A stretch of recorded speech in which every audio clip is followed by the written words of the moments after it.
Hello and welcome to the second part of our 4-part series discussing strategic evaluation.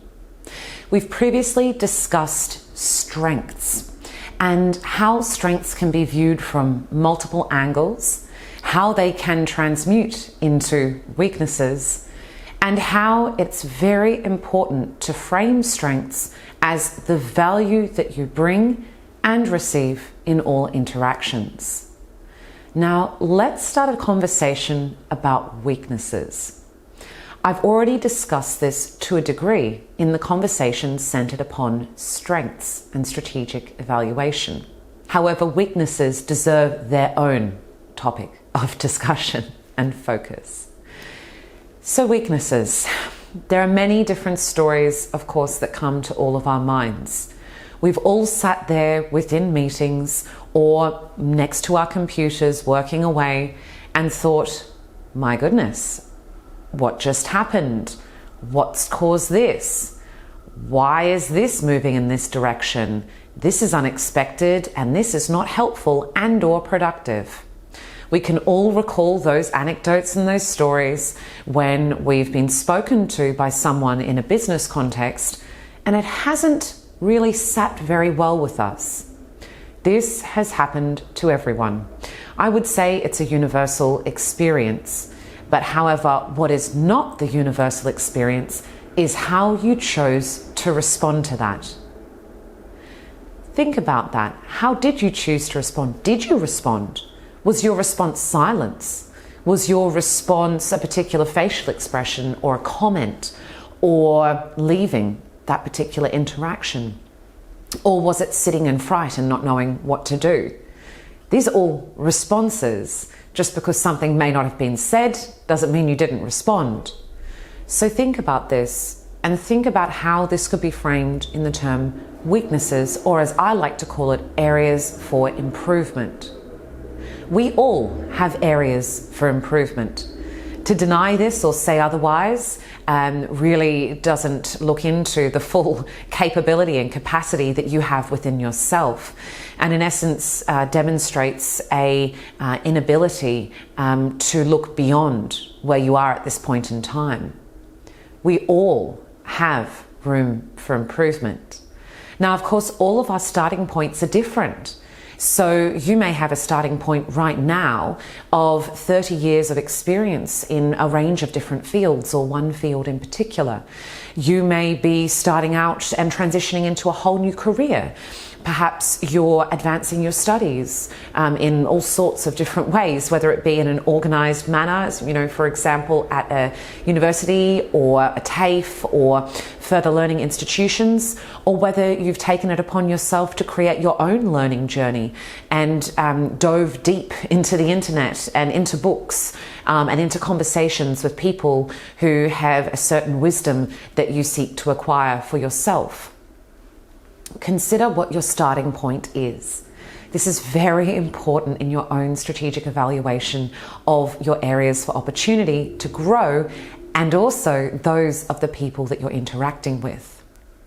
What's important as well is when you're in discussion with people, start to slow down, start to observe more, start to look at more of what they're doing. What are their tonal inflections? How does their voice change? How does it modulate in the discussion? What is their eye contact doing or not doing? What is their body doing? How are they moving around? How fast is their rate of speech? How slow is their rate of speech? Start to take the opportunity to observe these things. In many instances, I'm aware of people in discussions who are observing all of these factors and more. And it's also abundantly clear to me when people aren't. And this is not necessarily whatsoever a criticism upon those people. It's often an acknowledgement of the circumstances they found themselves within.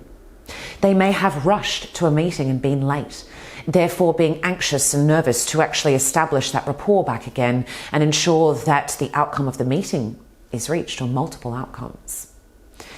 So what it does demonstrate is their lack of awareness within themselves of how they're actually behaving and how that behavior can be perceived. So in order to observe yourself, you can practice by observing others. Take a moment to breathe and actually really look at what someone's doing. Not what you think they're doing or what they should, in your own opinion, be doing, but what they actually are doing. I've had many opportunities recently and over many years to do this. In fact, in a recent discussion, I noted that the person that I was speaking with seemed to have a slight irritation in their eyes. And I commented on this in a very friendly manner, of which they acknowledged this, and then moved into a story discussing how they actually had some slight issues with their eyesight, and they needed, to change their prescription, and so on and so on. If I'd chosen not to acknowledge that in the manner that I did, look at that missed opportunity to build rapport, to understand that person, to show them that you see them for who they are in that moment in time. That was a very important business discussion, which flowed into another business discussion within it as well. So take that time to be still and observe what people are doing, what they're saying, and what they're not doing and saying. It takes about 5 to 10 seconds, and everybody has 5 to 10 seconds, unless in an interaction which may have an immediate threat to their safety, or is so fleeting and brief that you don't have those 5 to 10 seconds. But that's very rare. Almost not going to happen for the vast majority of us, fortunately. So take that 5 to 10 seconds to observe yourself, firstly, and then each person you're interacting with, and those people you may not be aware you're interacting with. One thing that fascinates me is when I've attended networking sessions, for example, is how many people are unaware of how little they value the person they're speaking with. I would highly suggest that when speaking with someone at a networking event, even if that conversation may not be particularly fruitful or leading to an outcome that you'd hoped for, do not look over their shoulder, break eye contact, and look around the room for someone else to speak with. That says a lot about you and nothing about them. It talks about your business capacity and your ability to read a room and politely enter into and out of conversation. You don't know in the future how that person you're speaking with in that moment will be in relation to you. That person could be a pivotal person within a future project. You're not to know. They're not to know. I've had conversations with people in the various business interactions I have had where they may be fairly junior in their career when I speak to them, but when I next speak to them, they're leading very large teams and they're doing it very well. That's why it's important that each interaction you consider what is your baseline of expectations for yourself and for the other person. What is your baseline or foundation for manners, for the quality of conversation, for how you represent yourself, how the other person you expect will represent themselves, and how you enter into and out of that discussion. It's important that you are aware of that and you determine what that looks like for you, and possibly, if you're a leader within a team as well, what that looks like for your business. This comes down to your own standards within yourself and across your team. Set them, be very clear, and abide by them. Of course, there are instances when there may be an issue, and of course your eyes may need to scan the room if something untoward or unfortunate has happened. But then that's a shared experience. All eyes would turn to the issue rather than only your own. Think about how your breaking of that eye contact or your clear disinterest in that discussion will be received. Most certainly, it will not be received well, especially if that person is self-aware and aware of what you're doing. And we must all consider that that person understands full well what's happening in that circumstance. So, weaknesses. Consider what your behavioral patterns are, what your linguistic patterns are, what your time management patterns are, how adept you are in strategic thinking and planning. What are your areas for improvement? List them out and have the courage to share them with people who you trust and respect and can assist you in developing these areas. If you hold on to this knowledge about yourself and don't share this with people who can be part of your growth journey, it will never come to fruition. Frustration will build, resentment will build, and you won't see your full potential. Then it comes down to another choice. Is that what you want in your career? Would you like to see your full potential? Are you aware of what your full potential is? Are you working towards it? Are you enjoying the process? Yes. Are you challenged by it? Is that good? How do you feel about it?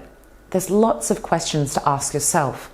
Of course, you can do this question asking process in private or in public if it's appropriate, or within your immediate team, within your family, within your network of business mentors, etc. But what's very important is that you do this process of questioning. Question yourself. Question the people around you. And question what it is as a next step that you can do to advance your growth and move towards a space where you feel that you are alive, you are contributing, you are receiving incredible opportunities, and you are enjoying the process. Because life is way too short not to question, not to seek growth, and not to seek opportunities to support yourself and those people who are involved in the business interactions you're involved in. As always, I'm very keen to hear your comments below. What are some instances that have stood out to you as a demonstration of weaknesses or areas for improvement within yourself, within people you've interacted with, within your colleagues, or whoever it is that you want to identify? I'm really keen to read through these comments, to interact with you, and to share these stories, because it's through stories that we truly learn and develop our wisdom. As always, I wish you all the best and every success. Take care. Thank you for joining us to uplevel your business, skills, and knowledge. Click the links below and subscribe to the Clarified Solutions social media platforms to receive regular updates. Weekly resources will be provided along with gifts to assist you in your journey in upleveling your business expertise and confidence. We look forward to continuing to support you in your journey as you become the leaders and the business experts you wish to be.